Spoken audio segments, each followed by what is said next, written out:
नमस्कार भारत, नमस्कार साथियों। मैं मुकेश परिहार यूथ एकेडमी के यूट्यूब चैनल पर आपका स्वागत करता हूं, वंदन करता हूं और अभिनंदन करता हूं। जैसा कि आप जानते हैं कि हम आरआरबी में मिशन 40+40 और नॉट ओनली आरआरबी, देखिए मैं यहाँ पे बात करता हूँ आरआरबी तो बहुत सारे बोलते होंगे कि सर आरआरबी नहीं, मैं फिर बता रहा हूँ आपको। अगर आप बैंक की जो मैथ्स और रीजनिंग को पढ़ लिया तो पुलिस, आर्मी, दुनिया की सारी एग्ज़ाम को आप ऐसे ही क्वालिफाई कर जाओगे और कंपटीशन बहुत है। अगर आप सोचोगे मैं पुलिस के लिए गणित पढ़ूंगा तो ध्यान रखिएगा आपका सिलेक्शन नहीं होगा। इसीलिए मैं कह रहा हूँ कि यहाँ पे जितने भी स्टूडेंट्स हैं वो मैथ्स नाम की चीज़ यहाँ से पढ़े। जितने भी मैं मैथ्स पढ़ाऊँ उसको पढ़िए, मैथ्स आपका स्ट्रॉन्ग हो जाएगा। ठीक है। हाल फिलहाल में हमारे सामने एग्ज़ाम है आरआरबी की, उसके 40 में से 40 नंबर कैसे लाए जाते हैं उसी के संबंध में हमारा मेमोरी बेस्ड एक पेपर है। 2019 में एक पेपर हुआ था, उसका स्मृति आधारित पेपर के बारे में उसके टाइप के क्वेश्चंस को हम कर रहे हैं। तो यहाँ पर 10 क्वेश्चनों को हमने कर लिया था, 11वें क्वेश्चन की तरफ बढ़ते हैं। तो अब यहाँ पर क्वेश्चन नंबर टाइप में तीसरे नंबर का जो टाइप आता है वो DI आता है। ठीक है। लैंग्वेज संबंधित क्वेश्चन कल 6 पढ़े, 4-5 और आएंगे, 10 एक लगभग क्वेश्चन आते हैं और DI के 10 क्वेश्चन आपके पास आएंगे। DI मतलब क्या होता है? DI मतलब होता है डेटा इंटरप्रिटेशन। डेटा का एनालिसिस बोल सकते हैं अपन, मतलब जो आंकड़े होते हैं उनका विश्लेषण, उन आंकड़ों को पाई ग्राफ में ले सकते हैं, बार ग्राफ में लिख सकते हैं। इसका एक अलग टॉपिक है, उसके बारे में हम जिक्र करेंगे। कुल मिला के अगर आपको DI करना है तो आपका क्या फास्ट होना चाहिए? प्लस फास्ट होना चाहिए, माइनस फास्ट होना चाहिए, मल्टीप्लाई फास्ट होना चाहिए, परसेंटेज आपको निकालते आना चाहिए। बस इन 4 के अलावा 5वीं चीज़ कभी नहीं पूछता। और एक और औसत पूछ लेता है, पर औसत का मतलब क्या होता है? प्लस ही होता है। तो कुछ नहीं है ये, बस ये ऑपरेशन अगर आपके फास्ट हैं तो बस उसके अलावा कुछ नहीं है, ये DI। तो आपकी स्क्रीन पर क्वेश्चन नंबर 11 के लिए DI दिख गया। ठीक है, ये 11 के लिए DI ये दिख गया, क्योंकि शायद इतना बड़ा होगा है ना। ठीक है। 11 क्या बोल रहा है? विद्यालय B और C से एक साथ X प्रकार की बस की औसत संख्या क्या है? तो विद्यालय B और C से X प्रकार की, तो X प्रकार का मतलब होता है डार्क वाला चीज़ है जो, तो X प्रकार में कितना हो रहा है? देखो B में देखेंगे तो कितना हो रहा है? B में देखेंगे तो यहाँ पे हो रहा है 36। देखिए सभी दो के पर में यहाँ पे जो हो रहा है ना वो जैसे कि 30 है, 30 के बाद यहाँ 40 है, तो दो की हो रहा है 1 2 3 4 5 इस प्रकार से। तो इन दोनों के बीच में डिफरेंस कितने का है? दो का। तो इस प्रकार से कितना हो रहा है? ये 36। तो B प्रकार कितना होगा? 36। और C प्रकार कितना हो गया? ये हो गया आपका 40 और 4 44, तो 36 और 40 यानी 36 + 40 बटे कितना? 2, ये हो रहा है आपका। तो इसका मतलब क्या होगा? ये हो गया 80, 80 बटे 2 मतलब होता है उत्तर आपका 40, तो इसका उत्तर है 40, पहला ऑप्शन। ठीक है, ये हो गया क्वेश्चन नंबर 51। ठीक, अब हम बात करते हैं क्वेश्चन नंबर 52 की। आपके पास 12, 52 नहीं 12। क्वेश्चन नंबर 12 क्या है? विद्यालय A से X प्रकार की बस और विद्यालय B से X प्रकार की बस से कितना अधिक है? देखिए, तो विद्यालय A से X प्रकार की बस, विद्यालय A से X प्रकार की बस हो रही है 48। यह आपकी आंखों में दिखने चाहिए, फास्ट दिखना चाहिए। और विद्यालय B से X प्रकार की बस, विद्यालय B से X प्रकार की बस 30 और 36। ठीक, वो क्या बोल रहा है? 36। तो क्या बोल रहा है? कितना अधिक है, यानी ये भाई साहब इन भाई साहब से कितना अधिक है? तो कितना अधिक है? 12 अधिक है। 12 अधिक है 36 से, तो 100 से कितना? 12 × 12 12 36, मतलब 1/3 और 1/3 होता है 33 सही 1/3, यानी चौथा ऑप्शन आपका लास्ट ऑप्शन आपका सही है। 33 सही 1/3%। कहीं कोई दिक्कत?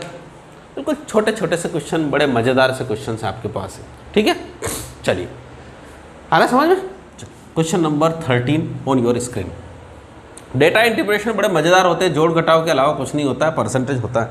विद्यालय B से सभी बस की औसत संख्या ज्ञात कीजिए। तो विद्यालय B की सभी बसें कौन सी है? X और Y की बसें हैं। तो X की बसें कितनी है? 36। और Y की बसें कितनी है? 20 और 6 26। 36 और 26 कितने होते हैं बताओ? 72, 62 बटे 2 मतलब कितना होता है? 31, यानी इसका उत्तर है 31। तीसरा ऑप्शन आपका सही उत्तर। ठीक है, कितने सरल सवाल डेटा इंटरप्रिटेशन के। अब आपकी स्क्रीन पर क्वेश्चन नंबर कौन सा? 14। Question number 14 on your screen देखिए आप। क्वेश्चन नंबर 14 क्या बोल रहा है, विद्यालय ए से सभी बस की औसत संख्या और विद्यालय सी से सभी बस की औसत संख्या का अंतर क्या है। ए से सभी बस की औसत संख्या, तो ए से सभी बस की औसत संख्या कितनी हो रही है, 48 प्लस 38 कितनी हो रही है, 48 प्लस 38 और औसत संख्या तो बटे में 2, ठीक है, कितनी हो रही है 86 बटे 2 मतलब 43, तो औसत संख्या कितनी होगी 43। उसी प्रकार से विद्यालय सी से सभी बसों की औसत संख्या, विद्यालय सी से सभी बस की औसत संख्या मतलब हो रही है, यहाँ हो रही है 40, 44 और 34, कितनी हो रही है 44 और 34, तो 44 प्लस 34 ये कितनी हो रही है आपकी 78 बटे 2 यानी कितनी हो रही है 39, कितनी हो रही है 39। अब क्या कह रहा है, इन दोनों का डिफरेंस कितना है, तो 43 और 39 का डिफरेंस कितना होता है 4, तो इसका उत्तर है 4, इसका उत्तर है 4। तो 14 नंबर का क्वेश्चन का उत्तर है 4, दूसरा नंबर का ऑप्शन। कितने सिंपल से सवाल है, ठीक है। अब आपकी स्क्रीन पर क्वेश्चन नंबर 15 नंबर का क्वेश्चन है। अब क्वेश्चन नंबर जो 15 है वो देखिए क्या बोल रहा है वो, किस विद्यालय में बस की अधिकतम संख्या है। विद्यालय देखो, अब इसमें ऑप्शन लेना पड़ेगा क्योंकि इसमें ऑप्शन क्या आ रहा है, पहले विद्यालय बी दे रहा है, विद्यालय सी दे रहा है, फिर ए और विद्यालय सी दोनों मिलकर दे रहा है, फिर विद्यालय ए और विद्यालय बी। तो देखो विद्यालय बी में औसत अधिकतम संख्या क्या है, तो विद्यालय बी की अधिकतम संख्या है, देखो सबसे इम्पोर्टेंट हो रही है कि सबसे ज़्यादा जो विद्यालय की बसें हैं वो विद्यालय ए और विद्यालय ए में है। देखो आपको दिख रही है, वो बोल रहा है विद्यालय ए और विद्यालय बी में अधिकतम संख्या है, तो विद्यालय ए और विद्यालय बी तो अलग अलग है, तो उनमें हो नहीं सकती क्योंकि विद्यालय ए, तो यहाँ पे विद्यालय ए ही है ऐसा है जिसमें सबसे अधिकतम बसें हैं और दिख भी रही है आपको सबसे ज़्यादा, तो विद्यालय ए और विद्यालय ए में सबसे अधिकतम संख्या, ठीक है। अब आगे चलते हैं, आपके पास क्वेश्चन कितने हो गए हैं 15 हो गए, ठीक। अब आपके पास अब अगला टाइप का क्वेश्चन आएगा। अगले टाइप के क्वेश्चंस हैं क्वेश्चन नंबर कितने से 16 से, तो कितने हैं 1 2 3 4 5, यानी इसका मतलब होता है 5 क्वेश्चन आपके पास आने वाले हैं 16 से लगाकर 20 तक। कितने क्वेश्चन है 16 से लगाकर 20 क्वेश्चन। अब एक बात ध्यान रखिएगा, वो किस टाइप से आ रहे हैं, वो टाइप में देखते हो, वो आ रहे हैं क्वाड्रेटिक इक्वेशन, जिसको हम बोलते हैं वर्ग समीकरण, ठीक। और वर्ग समीकरण का पूरा एक चैप्टर बना रखा है जिसके 50 क्वेश्चन मैंने आपको सोल्व करवा रखे हैं। आपको अगर वर्ग समीकरण के बारे में बिल्कुल भी कॉन्सेप्ट नहीं है तो प्लीज़ यहाँ पर इस सेशन को यहीं पर पॉज करिए और सबसे पहले जाइए, मेरे वर्ग समीकरण के 2-3 से लेक्चर हैं जो आपको प्लेलिस्ट में मिल जाएंगे। गणित की प्लेलिस्ट में वर्ग समीकरण के चैप्टर है, 2-3 लगभग उसमें करवा रखे हैं मैंने, 50 क्वेश्चन के लगभग वर्ग समीकरण, वहाँ से जाके शुरू से देखिए, क्योंकि ये वर्ग समीकरण आपको 1.5 मिनट में 5 होना चाहिए। कितने मिनट में 1.5 मिनट में 5 अगर नहीं होती है तो इसका मतलब होता है आपकी प्रैक्टिस अभी नहीं है। समझ पा रहे हो आप? चलिए, तो अब आपके पास यहाँ पे जो क्वेश्चंस हैं उन क्वेश्चनों के बारे में हम जिक्र करते हैं, है ना। ये वर्ग समीकरण है और वर्ग समीकरण में क्वाड्रेटिक इक्वेशन में सॉल्यूशन, ये 5 सवाल 1.5 मिनट से ज़्यादा नहीं लगना चाहिए। मतलब ये आपका जो सवाल है वो कितना होना चाहिए, 30 सेकंड 30 सेकंड 30 सेकंड 30 सेकंड और 30 सेकंड। तो ये हो रहा है आपका कितना, 150 मिनट, मतलब 2.5 मिनट हो रहा है। पर इसको प्रैक्टिस है, क्योंकि ये एक ऐसी चीज़ है जिसको प्रैक्टिस से इसके जो समय को कम किया जा सकता है। क्योंकि वर्ग समीकरण लगभग अभी सभी एग्जाम का पार्ट है। अगर सभी एग्जाम का पार्ट है तो इसका मतलब होता है इसके ऊपर समय को कम किया जा सकता है, और इसको जितना समय को कम कर देंगे उतना हमारा जो DI है या कुछ लैंग्वेज वाले क्वेश्चन है, जो नए नए क्वेश्चन आते हैं उनके ऊपर समय दे सकते हैं। तो देखो, सबसे पहली बात तो इसमें जो होता है, आपको मैंने पूरा बताया था कि माइनस प्लस का उत्तर जो होता है हमेशा प्लस आता है।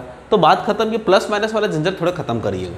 तो यहाँ पर जो उत्तर आता है 2 दूनी 4, 4 के ऐसे टुकड़े करें कि जोड़ने या घटाने पर कितना है, जोड़ने या घटाने पर नहीं, यहाँ जो होता है चिन्ह उसी को बोलो, जोड़ने पर 5 प्राप्त होता है। मतलब होता है 4 और 1, कितना होता है 4 और 1, 4 और 1 तो मतलब 4/2। तो यहाँ पर जो उत्तर प्राप्त होंगे वो होंगे 4/2 का मतलब होता है 2 और 1 का मतलब 1/2, यानी डायरेक्ट उत्तर आ गया आपका 2 और 1/2। बस, है ना, दिख रहा है? हाँ, कोई मंदा तो नहीं दिख रहा है? चलो, और आगे क्या हो रहा है, इसका भी 7 दूनी 14 को जोड़ने पर कितना होता है, 9 आता है। तो 7 और 9 यानी इसका मतलब होता है, इसका उत्तर होगा 7/2 और 2/2 मतलब 1, ये उत्तर होगा। ठीक है, ये आपके उत्तर हो गए। अब इसमें से आपको बताना है कि क्या हो रहा है। भाई 2 की तुलना करूंगा तो मैं बोलेगा 2 बड़ा, ठीक है, और 1/2 की तुलना करूंगा तो 1/2 छोटा।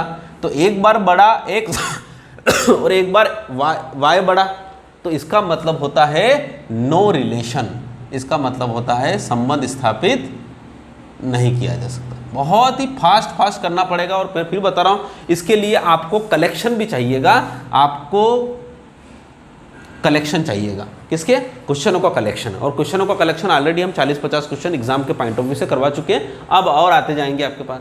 अब इसमें देखो, दोनों प्लस के उत्तर है, यानी दोनों माइनस के उत्तर आएंगे, ठीक है। और दोनों माइनस के उत्तर आएंगे तो ज़्यादा छोड़ना नहीं, जोड़ने पर आएंगे। 4 तिया 12, 4 तिया 12, यानी इसका मतलब होगा माइनस के 4/3 और माइनस के 3/3 मतलब -1। जो भी लिखेंगे उत्तर लिखेंगे तो इसकी प्रैक्टिस करिए। मैं कह रहा हूँ मेरी प्रैक्टिस भी और स्लो है, पर मैं कोशिश करता हूँ कि आपके बराबर चलूँ। पर फिर भी क्या होता है, आप अपनी एक ही एग्जाम पर कॉन्सेंट्रेट कर रहे हैं। उसके बाद अगला क्या हो रहा है आपके पास, ठीक है। अब आपके पास अगला क्या है, 20। तो देखो यहाँ पे अगर गुणांक कुछ नहीं होता है तो जो इसके फैक्टर होते हैं वही उत्तर होते हैं। तो 20 का मतलब क्या होता है, 5 चौक 20, 5 चौक 20 मतलब होता है -5 और -4, इसका उत्तर है। अब इसके जो उत्तर हैं वो आप तय करिए। -4/3 -5 से बड़ा है। भाई देखिए, जो चीज़ छोटी वह उतनी बड़ी माइनस में, और -4/3 से ये बड़ा है, फिर ये भी बड़ा है, फिर ये भी बड़ा है। इसका मतलब होता है हर कंडीशन में x बड़ा है y से, x बड़ा है y से। तो आपका उत्तर क्या होगा, पहला उत्तर होगा। ठीक, अब उसके बाद इस क्वेश्चन की तरफ बढ़ते हैं। यहाँ पर भी x² के गुणांक कुछ भी नहीं है, यानी जो भी लिखेंगे उत्तर लिखेंगे, उत्तर के अलावा कुछ नहीं लिखेंगे, और दोनों ही प्लस के उत्तर आएंगे। तो 10 के ऐसे टुकड़े कर दो कि जोड़ने पर कितने हो, 7 प्राप्त हो। तो 5 दूनी 10 यानी 5 और 2। यहाँ पर 45 का तो 9 5 45 यानी 9 और 5। देखिए इस 5 की इसकी तुलना करें तो ध्यान से सुनिएगा, आप सबसे इंपॉर्टेंट है, बहुत अच्छे लोग हैं। तो आप देखिएगा इन दोनों की तुलना करें तो ये कंडीशन में क्या हो रहा है, ये सी चीज़ क्या हो रही है, हमेशा छोटी हो रही है, पर एक बार क्या हो रही है, बराबर हो रही है। तो इसका मतलब होता है x एक बार छोटा है परंतु एक बार बराबर है, x छोटा या बराबर है y के, और x छोटा या बराबर है y के। तो इसका मतलब होता है इसका उत्तर कौन सा, सॉरी है ना, ये होगा। कोई दिक्कत इसमें? चलिए, अच्छा ऑप्शन भी इसमें y, देखो तीसरा ऑप्शन चौथा ऑप्शन है थोड़ा अलग दे रखें, उनको भी ध्यान रखिएगा। अब अगला है x² - 3x = 4, बराबर 4 को -4 = 0 लिख सकता हूँ, ठीक है। अब यहाँ पे 4 के ऐसे टुकड़े करना कि जोड़ने घटाने पर 3 आए। तो 4 एकम 4, देखो मैं फिर बता रहा हूँ आपके उत्तर क्या आएंगे, 4 एकम 4, तो -4 और 1 इसका फैक्टर आएगा। पर जो फैक्टर होते हैं उसके उलट गुणित वाले उत्तर होते हैं, तो 4 और -1 उत्तर आएगा इसका। कितना होगा, 4 और -1। और अगला क्या है 8, तो 8 के ऐसे टुकड़े करो कि जोड़ने पर 6 प्राप्त हो, और प्लस के दोनों उत्तर क्या आएंगे, माइनस में आएंगे। तो क्या होगा, 4 दूनी 8, तो -4 और -2 ये उत्तर आएंगे आपके पास, ठीक है। अब इनकी तुलना करिए, तो 4 से तुलना करेंगे तो 4 बड़ा, इससे तुलना करेंगे तो ये बड़ा, इससे तुलना करेंगे तो ये बड़ा, ये बड़ा, इससे तुलना करेंगे तो कौन बड़ा, ऊपरी बड़ा। तो यानी ऊपर वाली चीज़ हमेशा बड़ी है। तो x > y, x > y का मतलब होता है आपका पहला उत्तर आएगा, ठीक है। उसके बाद यहाँ चलते हैं। देखिए बहुत सारे बोल रहे हैं कि सर ये क्या करवा रहे हो, हमको समझ में नहीं आ रहा है। मैं फिर बता रहा हूँ, आपको तभी समझ में आएगा जब आप इस क्वाड्रेटिक इक्वेशन के चैप्टर को मेरे पढ़ेंगे। अगर मैं यहाँ पढ़ाने बैठ गया तो इस चैप्टर को करवाने में मुझे ज़्यादा समय लगेगा, समय आप ही का वेस्ट होगा, मुझे कोई दिक्कत नहीं है, पर हम जो हमारा टारगेट है उस टारगेट तक पहुँच नहीं पाएंगे, ठीक है। x² - 3x, ये तो यहाँ होगा -10 = 0। x² का गुणांक कुछ नहीं है, तो मतलब जो भी लिखेंगे उत्तर लिखेंगे। 10 के ऐसे टुकड़े करो कि घटाने पर 3 प्राप्त हो, ठीक है। 10 के ऐसे टुकड़े करो कि घटाने पर, तो 5 दूनी 10, तो इसका मतलब होता है -5 + 2 ये इसके फैक्टर होंगे। फिर से देखो -5 और 2 इसके फैक्टर होंगे, पर इसके फैक्टर होंगे, पर यहाँ पर जो उत्तर है वो आएगा इसके उल्टे वाले चिन्ह, तो यानी 5 और -2 इसके उत्तर आएंगे। कितने आएंगे, 5 और -2। और यहाँ पे 10 कैसे टुकड़े करो कि जोड़ने पर 7 प्राप्त हो, तो 5 दूनी 10 यानी -5 और -2 इसके उत्तर आएंगे।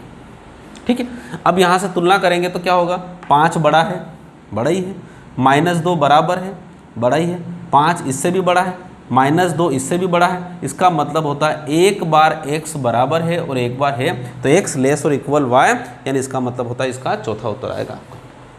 ठीक है, आप देखो क्वाड्रेटिक इक्वेशन के हमने 5 सवाल, और वाकई में जिस स्पीड से मैंने बताया अगर उसी स्पीड से आप घर पे और करोगे तो 1.5 मिनट में होना चाहिए, मतलब 90 सेकंड में इस क्वेश्चन होना चाहिए, यानी 15 आपके 20 सेकंड, मतलब लगभग 100 सेकंड के लगभग में क्वेश्चन हो जाना चाहिए। 20 सेकंड काफ़ी है इन चीज़ों के लिए, पर बाय प्रैक्टिस करना है, ध्यान रखिएगा। और स्पीड विद एक्यूरेसी सबसे इंपॉर्टेंट है। अगर आप स्पीड को मेंटेन कर पाए और इसमें से अगर 5 में से एक भी गलत हो गया तो ध्यान रखिएगा आउट, आप बाहर हो जाओगे मेरिट से, क्योंकि यहाँ पे मेरिट जो जाती है वो इसी प्रकार से जाती है। इसलिए अपने को स्पीड भी रखना है, एक्यूरेसी भी रखना है। ठीक है, और वो कब होगा, प्रैक्टिस से। एक्यूरेसी आपकी प्रैक्टिस से ही बनेगी, इस बात को आप ध्यान रखिएगा। चलिए, तो हमने क्वाड्रेटिक इक्वेशन के कितने क्वेश्चन पढ़े, 5 क्वेश्चन पढ़े।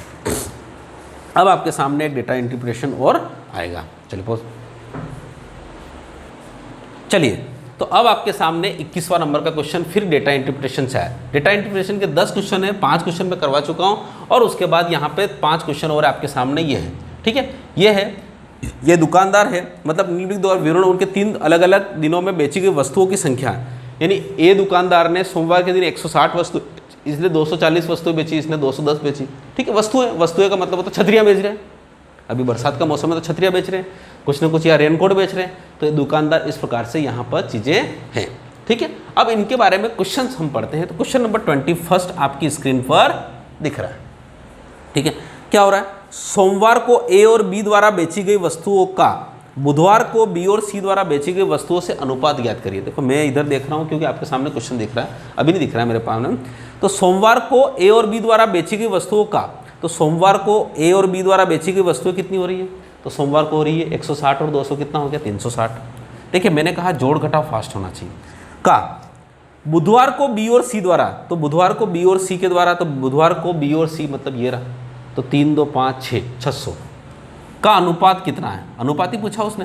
ठक ठक 12 36 12 5 60 3:5, आपका उत्तर 3:5। कितने सुंदर सुंदर से मुखड़े से सवाल। ठीक है, 61 नंबर 21 नंबर। अब 22 नंबर का सवाल, 22 नंबर का सवाल आपकी स्क्रीन पर दिखता हुआ। बुधवार को सभी 3 दुकानों द्वारा बेची गई वस्तुओं की औसत संख्या क्या है, तो बुधवार को सभी दुकानों द्वारा औसत संख्या निकालना है। पहले तो इनको जोड़ लीजिए। देखिए 3, देखो जोड़ घटाव आपकी फास्ट होना चाहिए। देखिए 3 5 7 और एक 8 810, 810 बटे 3 27 थी या 81 यानी 270। आपका उत्तर कितना होगा 270। ऐसे ऐसे सवाल है। अब आप सोचो कि नंबर साहब नंबर 50 में 40 में से 40 आएंगे, प्रैक्टिस करिए।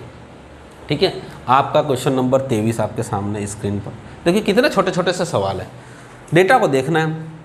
मंगलवार को ए और बी द्वारा मिलाकर बेची गई वस्तुएं, तो मंगलवार को ए और बी द्वारा बेची गई वस्तुएं, तो मंगलवार को ए और बी 240 और 170 कितना होता है, आपका होता है 420। कितना हो रहा है 420।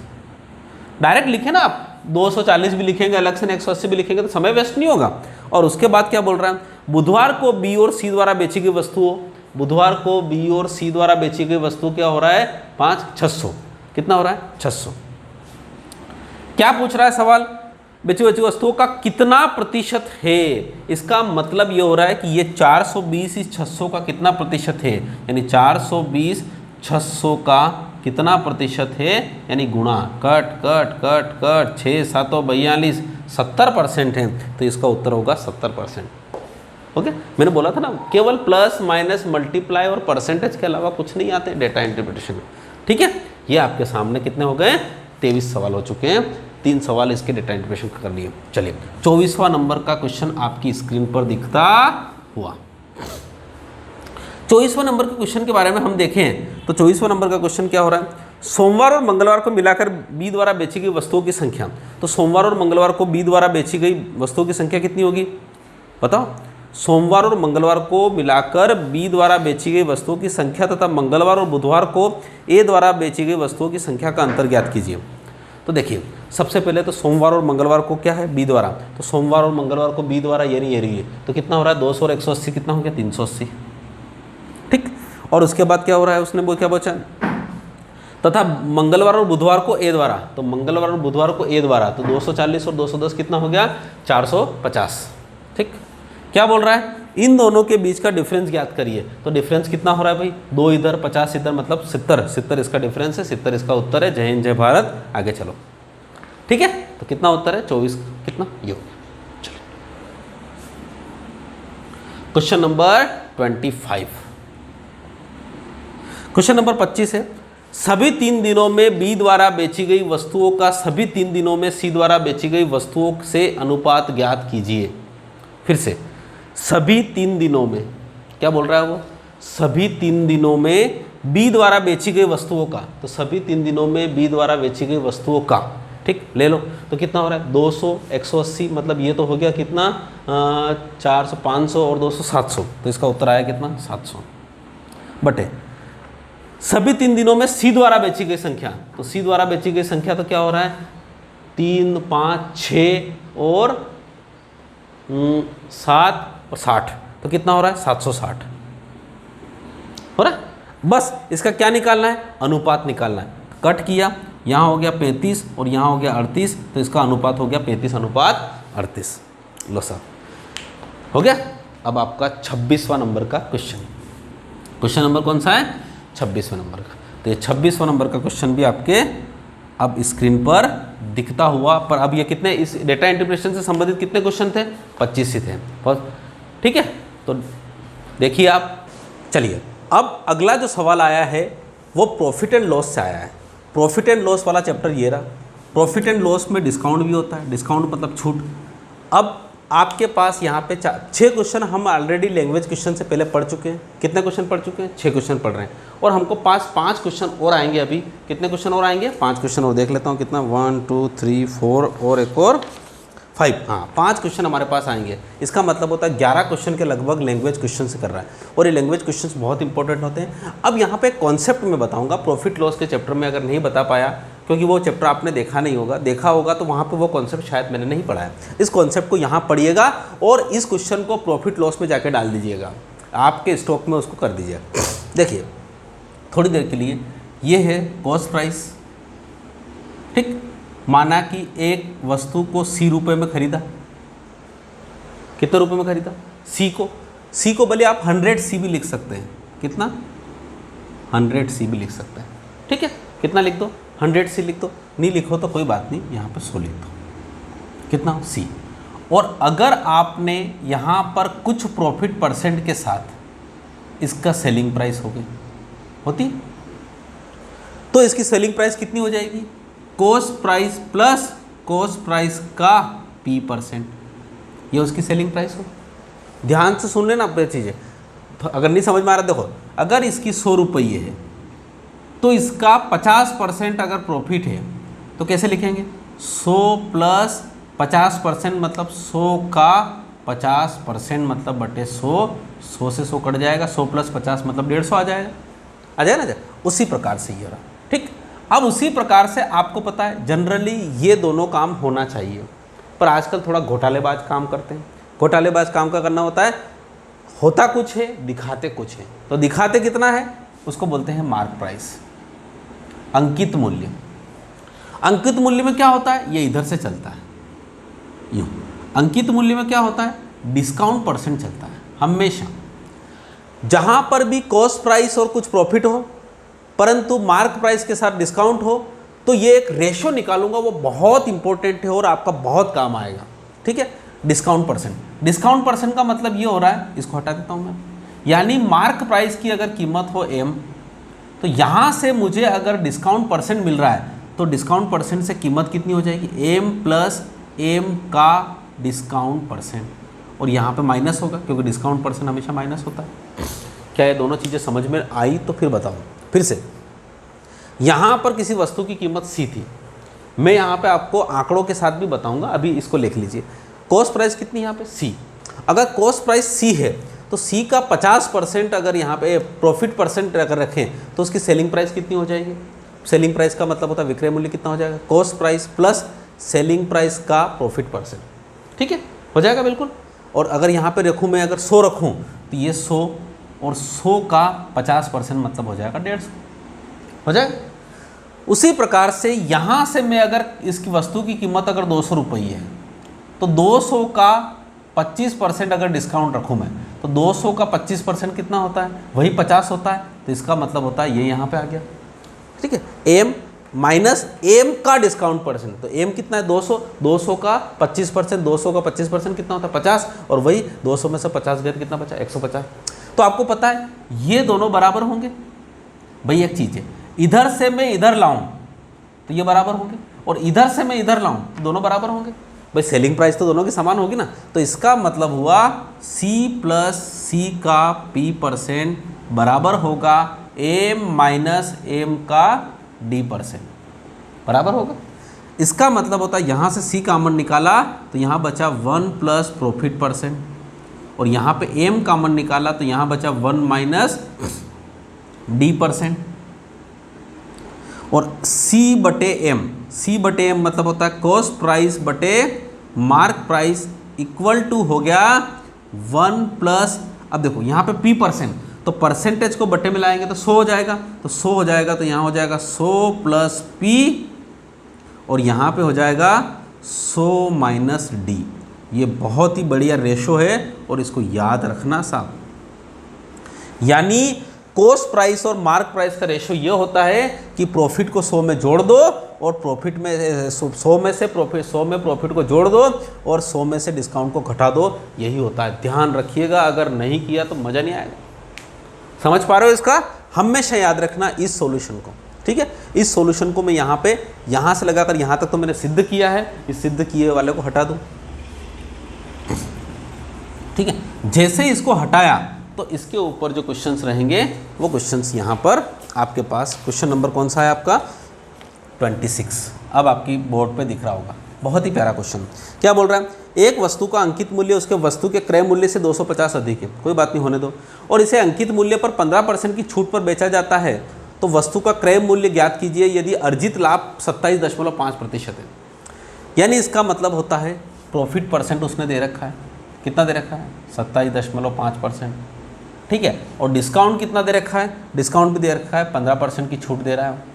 ठीक, तो आपको पता है इससे लिखेंगे अपन, यानी वही कॉस्ट प्राइस अपान मार्क प्राइस।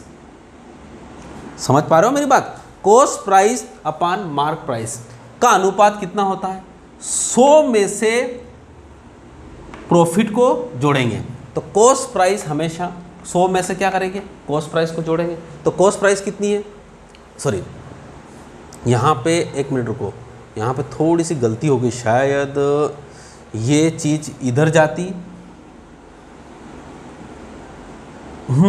ये यहाँ पे सॉरी ये माइनस होगा और ये प्लस होगा, तो ये यहाँ पर D रहेगा और ये यहाँ पे प्लस का P% रहेगा, क्योंकि यहाँ पर जो लिखा हुआ था वो क्या था 100 माइनस D, तो साहब यहाँ ऊपर CP है तो 100 माइनस D तो इधर ही रहेगा, बटे में इधर आएगा, तो 100 माइनस D अपान 100 प्लस P। सॉरी थोड़ी गलती हो गई थी इस फार्मूले को ऐसे, यानी कॉस्ट प्राइस और मार्क प्राइस का रेशो रहेगा 100 माइनस डिस्काउंट और 100 प्लस प्रॉफिट। ये डिस्काउंट और प्रॉफिट क्या परसेंटेज में। ठीक है, तो देखो कॉस्ट प्राइस कैसे निकलेगी, कॉस्ट प्राइस निकलेगी 100 में से D का करें, तो 100 में से D गया तो D डिस्काउंट कितना है आपका 15%, तो यहाँ पे जो हो जाएगा वो कितना हो जाएगा 15%। 15% का मतलब कितना होता है 85, यानी इसको यूँ लिख सकते हैं 100 माइनस 85। ठीक, और आपका मार्क प्राइस कितनी हो जाएगी, 100 में से प्रॉफिट घट जाएगा, तो यहाँ पे कितना हुआ जुड़ा, हाँ ये इसको जुड़ जाएगा, तो ये हो जाएगा 100 प्लस 27.5%। समझ पा रहे हो? इसका मतलब ये हुआ कि कॉस्ट प्राइस और मार्क प्राइस का जो रेशो है वो कितना आया, 100 में से 85 गए तो कितना बचा, 100 में से 85 नहीं सॉरी 15, अरे यार मेरा दिमाग खराब है, देखिए 100 में से 15 गए तो कितना बचा 85, और 100 में 27.5 जोड़ा तो कितना हुआ 127.5, ये हुआ। बस ये थोड़ा सा ध्यान रखना, इसमें परीक्षा में थोड़ा सा जल्दी करना है इसको। जब भी आपके पास प्रॉफिट परसेंट और डिस्काउंट परसेंट दे रखा हो तो ये बात ध्यान रखिएगा, कॉस्ट प्राइस और मार्क प्राइस का रेशो तुरंत आ जाता है और यही रेशो एग्जाम में बहुत ज़्यादा ज़रूरी रहता है। बस इसको हल कर लीजिए, यहाँ दशमलव है, यहाँ लगाइए। अब आप डेफिनेटली ये 17 से कटना चाहिए, नहीं कटेगा तो फिर काम नहीं होगा आपका। तो देखिए 17 5 85 0, 17 छंग 119, 50 70 102, 17 7 119 और उसके बाद कितना बचा, 8 बचा, 17 5 85, 25 दूना 50, 25 3 75, यानी 2:3। यानी कॉस्ट प्राइस और मार्क प्राइस का रेशो कितना है, 2 अनुपात में। अब वो क्या बोल रहा है, वस्तु का अंकित मूल्य उसके क्रय मूल्य से 250 अधिक है। इसका मतलब होता है मार्क प्राइस कॉस्ट प्राइस से 250 अधिक है। 250 अधिक है मतलब होता है इन दोनों का डिफरेंस कितना हुआ, 1, यानी 1 बराबर हुआ 250।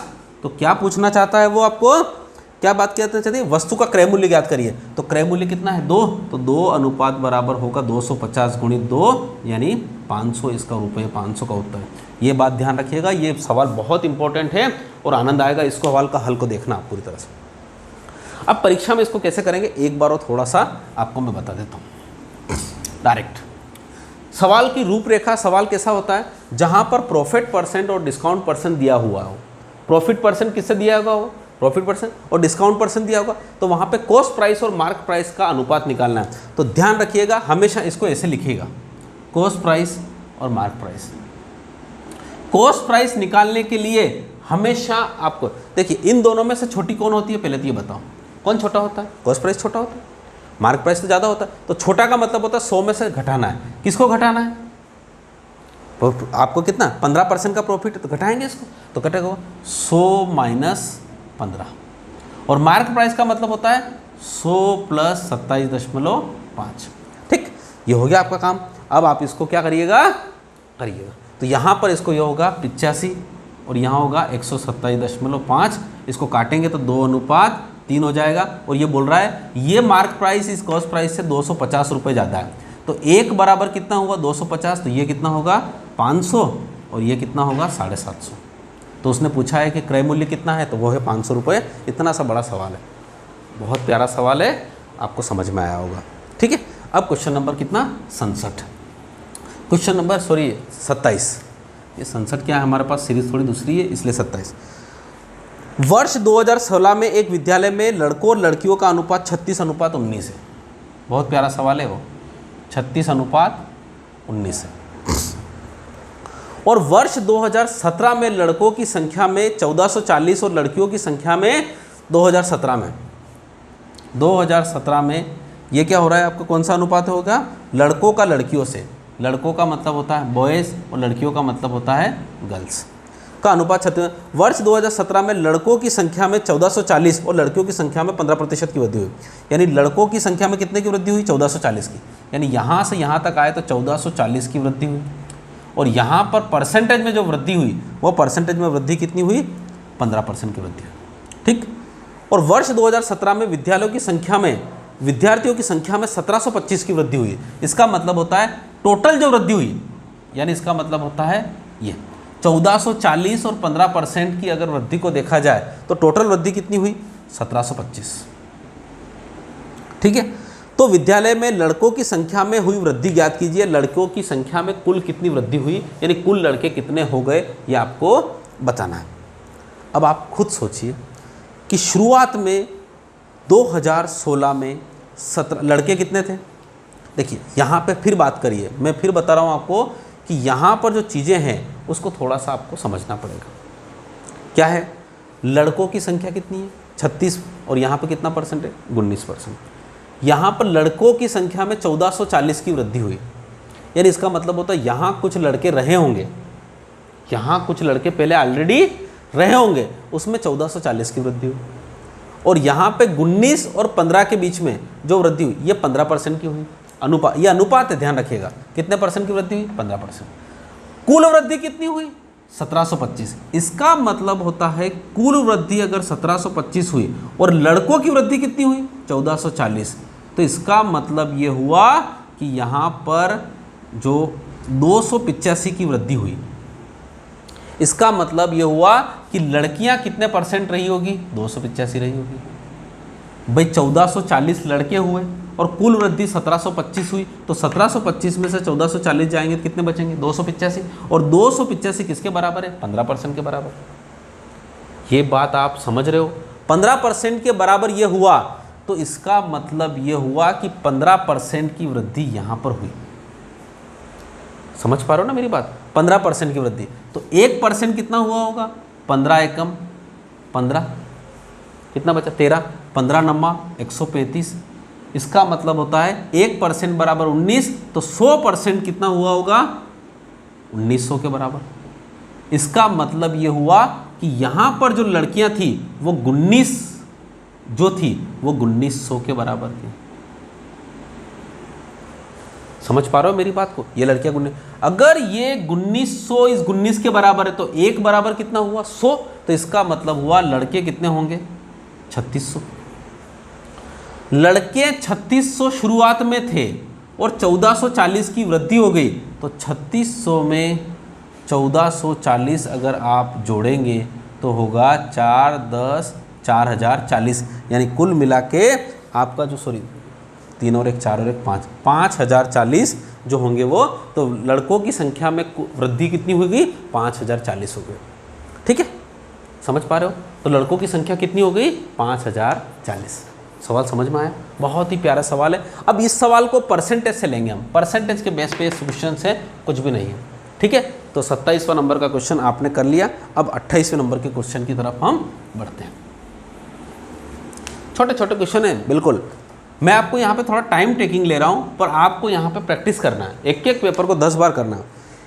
ए का वेतन बी के वेतन का अनुपात का 1:3 है, यानी ए और बी का वेतन कितना है, 1:3, और प्रत्येक के वेतन का 15% घर के किराए पर खर्च हो जाता है। मैं समझ रहा हूँ ना मेरी बात को, प्रत्येक का वेतन का 15% घर के किराए पर खर्च हो जाता है। इसको यूँ मान सकता हूँ कि वेतन 100 रुपये और ये 300 रुपये, क्योंकि देखो यहाँ पे थोड़ा सा मानना पड़ेगा। अब क्या हो रहा है, दोनों का 15% घर के किराए पर खर्च हो जाता है, इसका मतलब होता है इसका 15% हो जाता है, तो कितना बचा, 85। भैया इसकी क्या है, आय। ठीक है, ठीक हो रहा है, और 15% घर के किराए पर, इसका भी 15% चला जाएगा तो कितना हो जाएगा, 15 या 45, 45 मतलब होता है 255 हो रहा है इसका। ठीक हो गया। अब क्या हो रहा है, ए और बी की एक साथ शेष राशि 4,25,000 रुपये। इसका मतलब ये हुआ कि 85 और 255, ये 85 और ये 255 दोनों मिलकर कितना हुआ, 4,25,000। 4,25,000 यानी 42,500। ठीक है, अगर ये x रहा होता, ये भी x रहा होता, तो ये 85x होता, ये 285x होता, ये भी x होता, ये भी x होता, ऐसे ही होता ना। तो 85x प्लस 255x, 255, हाँ 255x कितने होते हैं ये, अरे कितने होते हैं। अगर आप इसको 250 मानो, इसको 80 मानो, तो कितना होगा, 250 में 90 जोड़ दो, 250 में 90 जोड़ोगे तो कितना होगा, 340 होगा। 340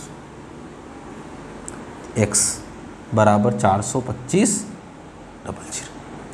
इसको काटेंगे भाई, आप 17 से काटो, इसको ये काटो, तो आपके पास बहुत है ना, काटिए, काट लीजिए इसको, कटेंगे तो 17 दूना 34, 0, 17 पाँचों 17 दूना 34, 8 बचा, 17 पाँचों 85। ठीक है, 2,500 बचे। ठीक है, अब इसके बाद 0 से 0 कटी, 2 से 2 कटा, तो क्या बचा, x बराबर 125। ठीक, x बराबर 125 बचा, तो उसने क्या बोला है, ए द्वारा भुगतान किया गया घर का किराया कितना है। तो देखो ए ने 100x था, तो इसका घर का किराया कितना होगा, 15% बोला था उसने, तो इसका मतलब होता है 125 गुणित 15 इसका घर का किराया होगा, और 125 में 15 का गुणा करो तो आप गुणा कर लीजिए, 15 5 75, 5 15 दूना 30 और 7 37, 15 3 18, 1,875 रुपये आपका क्या हुआ, किराया हुआ। तो इसका उत्तर होगा 1,875 रुपये। ऐसे सवाल है, छोटे छोटे से अच्छे से सवाल है। ठीक है, 28 सवाल हो चुके हैं आपके पास, अब 29वां सवाल आपकी स्क्रीन पर। 29वें सवाल की तरफ हम अगर देखें तो क्या हो रहा है, 50,000 रुपये का एक निवेश। देखिए जब भी आपके प्रॉपर्ट जो पार्टनरशिप वाले सवाल आते हैं, ये यहाँ पर एक और चैप्टर में जोड़ देता हूँ, पार्टनरशिप, यानी इसको बोलते हैं पार्टनरशिप, जिसको बोलते हैं साझा। वैसे साझा कुछ भी होता नहीं है, ये जनरली अनुपात वाले सवाल से भी हो जाता है, इसका कोई अलग से टॉपिक नहीं होता है, फिर भी पढ़ लीजिए इसको अलग से। तो एक 50,000 रुपये का निवेश, एक व्यवसाय शुरू किया और 6 महीने बाद ने ऐसा किया, न वैसा किया, न ऐसा किया। एक बात ध्यान रखिएगा, इसमें 1000 में जब भी आते हैं तो जीरो को जरूर ध्यान रखिए। देखो ए, बी और सी 3 लोग हैं, 50,000 रुपये का निवेश किया तो इसको मैं 50 ही लिखूँ, 50,000। बी ने 6 महीने के बाद 75,000 रुपये का निवेश किया तो 75 लिखूँ केवल। उसके बाद अन्य 6 महीने के बाद सी ने 1,25,000, तो 1,25,000 को मैं 125,000 ही लिखूँ। तो 3 जीरो क्यों लिखूँ मैं? एक बात बताइए क्यों लिखूँ मैं तो और भी लिखूँगा, 25 दूना 50, 25 दिया 75, 25 5 125, ये हो गया, काम खत्म हो गया। अब क्या हुआ, ए, बी और सी के बीच में 2 वर्षों के बाद लाभ के हिस्से का अनुपात ज्ञात करिए। लाभ का हिस्सा देखिए मैं बताता हूँ, जो इनका इन्वेस्टमेंट का रेशो होगा वही लाभ का हिस्सा होगा। पर देखिए ए ने अपना पैसा 2 साल तक किया और बी ने 6 महीने के बाद शुरू कर दिया, यानी 1.5 साल के बाद किया। 1.5 साल का मतलब होता है 3/2, और सी ने फिर अगले 6 महीने के बाद मतलब होता है 1 साल के लिए किया। ठीक, ये 2 का होगा तो 2 का क्या होगा, लघुत्तम लो होगा तो 2 दूनी 4, 4 दूनी 8, अनुपात 3 तिया 9 और 5 और 2 का इधर तो 5 दूनी 10। तो इसका अनुपात जो होगा, ये प्रॉफिट रेशो जो होगा, या प्रॉफिट अनुपात जो होगा वो 8:9:10, यानी इसका उत्तर है 8:9:10। कितना सरल सवाल। देखिए थोड़ा सा तो आपको करना पड़ेगा। अब यहाँ 50,000 लिखेंगे तो 3 जीरो लिखेंगे, फिर यहाँ पे भी 3 जीरो लिखेंगे, फिर यहाँ पे भी 3 जीरो लिखेंगे, फिर 3 जीरो काटेंगे। आपको पता है अगर 1 जीरो लिखने में अगर आधा सेकंड लग रहा है तो फिर ऐसे 2 जीरो करके ना तो 5 सेकंड तो आपके जीरो लिखने में, जब इनका कोई औचित्य नहीं। और ये सब कब कैसे होगा, प्रैक्टिस से। प्रैक्टिस करिए सब आप इसकी, ठीक है। चलिए ये आपके पास कितने सवाल हो गए, 29 सवाल। आपके लैंग्वेज वाले में एक लास्ट सवाल बचा है, उसको देखिए क्या हो रहा है। लास्ट सवाल, क्वेश्चन नंबर कौन सा, 30 ऑन योर स्क्रीन। चक्रवर्ती ब्याज की दर से 2 वर्ष में, कितना सवाल चक्रवर्ती ब्याज का सवाल, ये सिंपल इंटरेस्ट, कंपाउंड इंटरेस्ट, मैं कह रहा हूँ जितने सवाल करवाए उससे तो बिल्कुल सड़ा सवाल पूछा उसने। चक्रवर्ती ब्याज की दर से 2 वर्ष में 1,000 रुपये की राशि 1,102 रुपये हो जाएगी, परसेंटेज रेट ऑफ इंटरेस्ट याद करिए। अरे भाई 2 वर्ष में 1,102 दो, देखो 1,000 रुपये किस रेट ऑफ इंटरेस्ट से 2 वर्ष में 1,102 रुपये 50 पैसे हो जाएंगे। 1,102 रुपये 50 पैसे का मतलब होता है 102 रुपये 50 पैसे इसका ब्याज हो गया। और 102 रुपये 50 पैसे इसका ब्याज हो गया तो आपको पता है 5% के हिसाब से 2 साल का जो ब्याज होता है वो 10.25 होता है। ये 10.25 ही तो है पूरा, कुल मिला के इसका रेट ऑफ इंटरेस्ट कितना है, 5%। लो साहब हो गया हो गया भाई, कुछ भी नहीं है इस सवाल में। फिर भी अगर आपको सोचना है तो सोचिएगा ऐसा, 1,000 का अगर कितना ब्याज हुआ, 102 रुपये 50 पैसे, ठीक है। तो ये 1,000 का ब्याज 102 रुपये 50 पैसे, तो कैसे होगा साहब, ये 102 रुपये 50 पैसे कैसे होगा। अगर आपका 5% होता तो ये 100 रुपये होता, क्योंकि 1 साल का 5 रुपये, 2 साल का कितना होगा 10%। तो यहाँ पे ऑप्शन देखिएगा, उस ऑप्शन से आप काम करेंगे, बिल्कुल शानदार काम, ठीक है। ऑप्शन से इस सवाल को करिएगा, नहीं तो आपका सवाल नहीं होगा। और ये केवल और केवल 10 सेकंड का सवाल है, ठीक है। नहीं तो आप सूत्र से करेंगे ना तो आपको पता चलेगा कि इसमें 3 मिनट तो इस सवाल को हल करने में ही लगेंगे। आपने 30 सवाल कर लिए। देखिए मेरा मिशन था कि इसके पेपर को पूरा पढ़वाएं, ठीक है। अब आपके पास न्यूमेरिक क्वेश्चन आएंगे, 5वां आएगा न्यूमेरिक। न्यूमेरिक क्वेश्चन आते हैं, न्यूमेरिक का मतलब होता है जिसमें केवल संख्या ही संख्या रहेगी, संख्यात्मक अभियोग्यता है जो उसको करेगी। अब आप देखिए ये 10 क्वेश्चन आए, क्वाड्रेटिक इक्वेशन 5 क्वेश्चन आए, डीआई आपके पास 10 क्वेश्चन आए, लैंग्वेज वाले क्वेश्चन आपके पास 11 क्वेश्चन आए, और सीरीज आपके पास 4 क्वेश्चन आए। 11 और 4 15 और 10 25 और 5 30 और 10 40, ये क्वेश्चन आपके पास पूरा है। ये पूरा आपको कलेक्शन दिख रहा है, दिख रहा है इधर, ये 4 11 10 5 दिख रहा है ना, ठीक है। तो ये आपके पास जो क्वेश्चन है उस क्वेश्चन को आप देखिए, ठीक है। 4 11 10 5 और 10। अब आप आपके पास ये 10 न्यूमेरिक क्वेश्चन और बचे हैं। इन 10 न्यूमेरिक क्वेश्चन को करते हुए हम हमारे को इसको इति रेवाखंडे करते हैं। चलिए, है ना, पॉज। अब आपके पास 10 न्यूमेरिक क्वेश्चन है और ये क्वेश्चन आपके, फिर बता रहा हूँ आपको, 30 सेकंड से कम समय में होना चाहिए। मतलब 15-20 सेकंड में अगर हो गया तो मज़ा आ जाएगा इन सवालों का। ठीक है, शुरुआत करते। देखो आपके इसके लिए ध्यान रखिएगा, इसके लिए रणनीति क्या चाहिए, 9 टेबलेट्स। यानी आपका अगर न्यूमेरिक क्वेश्चन करना है तो प्लस, माइनस, मल्टीप्लाई, वर्ग, घन, पहाड़े, ये सारी चीज़ें आपकी फास्ट होगी तभी जाके ये सारी चीज़ें हल होगी। ठीक है, तो यहाँ पे करते हैं हम शुरू। 11, 11 33, 11 दूना 22, 5, 40% का मतलब होता है 2/5, 5 से 5 कटा और 32 दूना 64, 64 का वर्गमूल 8, तो इसका उत्तर कितना हुआ 8। पर एक बात ध्यान रखिएगा, परीक्षा में ऐसा काटना नहीं होता है वहाँ पे, क्योंकि और स्क्रीन है आपके पास, तो मेरे पास तो स्क्रीन नहीं थी। तो यहाँ पर कैसे करेंगे उसको मैं आपको बता देता हूँ। देखो यहाँ पर डायरेक्ट आपको स्क्रीन देख रही है, तो क्या होगा, 11 33, 11 दूना 52 गुणित 5 गुणित 40 का 2/5, 5 से 5 गया 32 दूना 64 और 8 उत्तर लगाइए। ऐसा करेंगे। ठीक है, अगले वाले सारे वालों में मैं ऐसे ही करूँगा। ठीक है, 1444। अब आपको पता है, मैंने आपको बताया वर्ग 100 तक याद होना चाहिए आपको, 100 तक पक्के याद होना चाहिए। नहीं हो रहा है तो ध्यान रखिएगा, ये आरआरबी आपके लिए नहीं है, आराम से बैठो और सो जाओ घर जाके। ठीक है, 1444 का होता है 38 और 676 का होता है 26 और 38 और 26 कितने होते हैं, कितना होता है 64। 64 में 4 का भाग दिया तो कितना हो रहा है 16। 16 का वर्गमूल कितना होता है 4, इसका उत्तर कितना है 4 आपका उत्तर। ऐसे सरल सवाल से आते हैं बिल्कुल। ठीक है, आ रहा समझ में। फिर से इसका कितना होता है 38, इसका कितना होता है 26, 38 और 26 कितना हुआ 64, 64 में 4 का भाग दिया तो कितना होगा 16, ये आपका उत्तर है। ठीक, चलिए अब अगला क्वेश्चन आपके पास। अगला क्वेश्चन बहुत ही आसान सा क्वेश्चन है। ये हो रहा है 0.2, ये 0.2 से यहाँ पे हटाया तो 0 हो गया, ये 0 से 0 कटा, ये 2 से 2 कटा, तो इस 12 और इस 12 में पॉइंट जुड़ेगा तो कितना होगा, क्वेश्चन मार्क बराबर होगा 12.5, ये 12.5 आपका उत्तर है। साहब ये सारी चीज़ें आपके हवा में होना चाहिए तो ही मज़ा है, नहीं तो मैं कह रहा हूँ फिर आपके लिए दिक्कत है।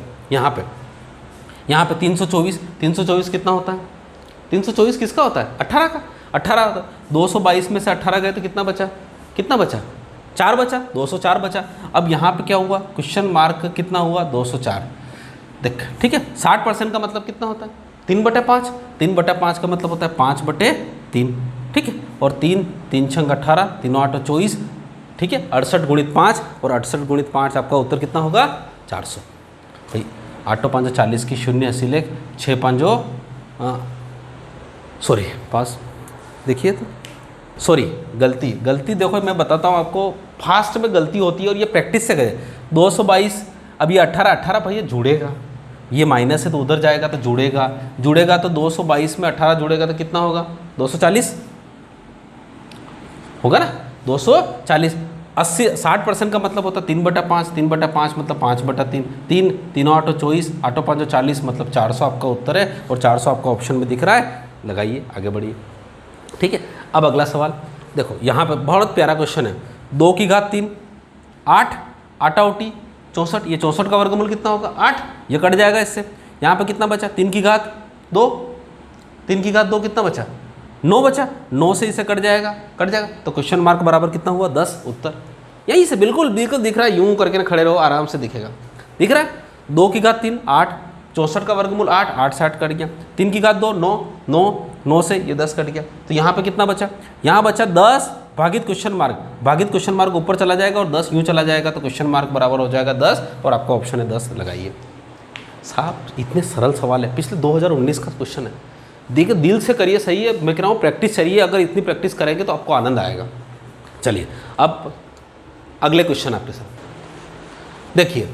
अब यहाँ से सवाल है क्या, 0 से 0 कटा, इस 4 का वर्गमूल कितना होगा 2 8 16, तो क्वेश्चन मार्क बराबर, अब क्वेश्चन मार्क बचा तो यहाँ पे क्वेश्चन मार्क बराबर बचा है 8, ऐसा बचा है, तो क्वेश्चन मार्क बराबर होगा 64। हो गया सवाल, ये क्वेश्चन मार्क बराबर 64, बहुत सिंपल सवाल है। अब यहाँ पे 37 और 38 वाला क्वेश्चन है, इसमें सबसे इंपॉर्टेंट है हमारी जो 9 टैबलेट्स है, उस 9 टैबलेट्स में आपके 100 तक वर्ग याद करना है। अब 100 तक वर्ग याद करेंगे तो ये 5 9 2 9 और 8 4 6 4 आपके इसी के ऊपर है। बताइए 5 9 2 9 कितना है, ये है 77। और 8 4 62 कितना है 92। टोटल कितना हुआ 169। 169 इक्वल टू क्वेश्चन मार्क, तो क्वेश्चन मार्क बराबर होगा 13। इसका उत्तर है 13। अब आप सोचो अगर यहाँ पे परीक्षा में जाके अगर इसको यूं डंडे खींच के निकालोगे, या फिर आपकी ट्रिक भी है कि सब 9 का मैं 7 लिखूंगा, 3 लिखूंगा ना, उसके बाद यहाँ पे 59 से पूछूंगा, साहब ऐसा करोगे तो ध्यान रखिएगा आपकी ट्रेन पीछे रह जाएगी। समय कोरोना का बहुत खतरनाक समय है, आपको 40 में से 40 नंबर लाना है, वो मेरा प्रॉमिस है, पर उसके साथ आपको सेक्रीफाइस करना पड़ेगा। चलिए हो गया। अब यहाँ से देखो, अब क्वेश्चनों को थोड़ा सा ध्यान से सुनिए।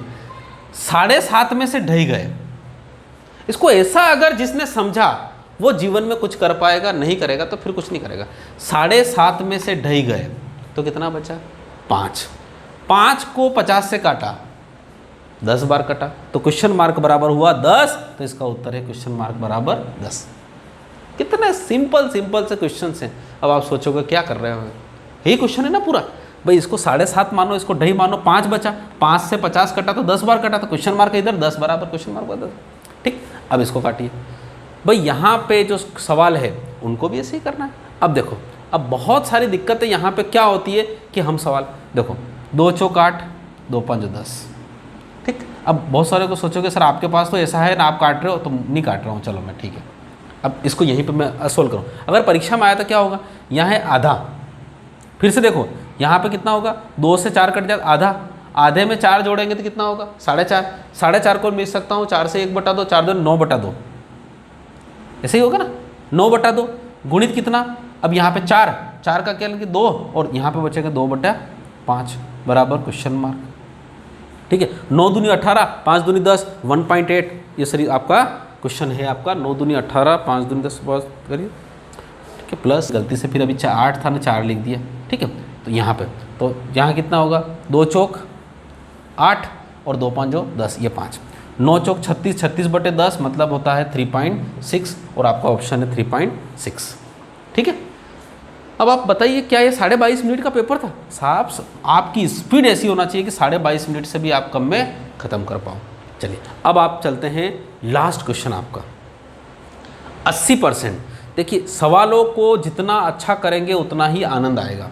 देखिए 80% का मतलब होता है आपका कितना होता है, कितना होता है 80% कितना होता है, 0 से 0 कट गई, बचा 8/10, 8/10 मतलब होता है 2/4, 2 चौक 8, 4/5, कितना हो रहा है ये 4/5 हो रहा है। ठीक, अगर ये 4/5 हो रहा है तो 4 से ये 26 कट गया, 24 कट गया, 4 छंग 24, और यहाँ पे बचा 6 5 30, तो यहाँ पे बचा कुल मिला के, और 1.5 में 4 का गुणा किया तो कितना हो गया, 1.5 दूना 3 और 3 दूना 6, ये 6 प्लस क्वेश्चन मार्क बराबर 30। ये ऐसा ही सवाल है, तो क्वेश्चन मार्क बराबर होगा 30 में से 6 गए तो कितना बचा 24, आपका उत्तर है। तो क्वेश्चन मार्क बराबर 24। कितना आसान क्वेश्चन। फिर से देखो 80% का मतलब होता है 4/5, 4 छंग 24, 5 का उधर गुणा किया तो 30 हो गया, और यहाँ पे 1.5 में 4 का गुणा किया तो 6 हो गया, 30 में से 6 गए तो कितना बचा 24, क्वेश्चन मार्क बराबर 24। साहब आशा करता हूँ कि ये 2 वीडियो में बन के, यानी आपका पास एक वीडियो आया था जिसमें हमने 10 क्वेश्चन करवाए, और ये दूसरे वीडियो में हमने 30 क्वेश्चन करवाए। इन 2 वीडियो में मिलाकर मैंने 2019 में जो क्वेश्चन बिल्कुल ओरिजिनल पेपर आया था उसमें क्वेश्चन कुछ उसके टाइप तो वही है, हो सकता है उनकी संख्या अलग हो, तो उनके हमने 40 क्वेश्चन करवाए, और ये 40 क्वेश्चन आपने देखे होंगे। इसका पीडीएफ भी हम लिंक में दे देंगे, पीडीएफ भी आप करिएगा, और इसकी हम डिस्क्रिप्शन बॉक्स में एक लिंक दे देंगे जिससे आप टेस्ट भी दीजिएगा। आशा करता हूँ कि ये पेपर आपको अच्छा समझ में आया होगा, और इससे आपकी आने वाली आरआरबी की जो रणनीति है उस रणनीति को आपको अपनाने में मजा भी आएगा। ठीक है, इसी आशा के साथ, इसी उम्मीद के साथ कि आप हमारे इस चैनल के साथ जुड़े रहेंगे, और अपनी मैथ्स की तैयारी, मैं फिर बता रहा हूँ, मैं आरआरबी के लिए नहीं, बैंक के लिए नहीं, रेलवे के लिए नहीं, ऐसे नहीं, ये सभी की मिक्सअप तैयारी है। अगर यहाँ पे सभी की तैयारी करिए, मैं कह रहा हूँ कि अगर आपने बैंक के 5 पेपर भी अगर इसे 40-40 क्वेश्चन के कर लिए, आर्मी का काम ही खत्म हो गया। पुलिस में भी ऐसे ही क्वेश्चन आते हैं, बस जब जो एग्जाम होती है उस एग्जाम के पॉइंट ऑफ व्यू से आपको 2-3 पेपर उसके हिसाब से करना रहते हैं, सारी चीज़ें खत्म हो जाएंगी। ठीक है, इसी आशा के साथ, इसी उम्मीद के साथ कि आप हमारा साथ देंगे और बने रहेंगे। Thank you so much. जय हिंद, जय भारत।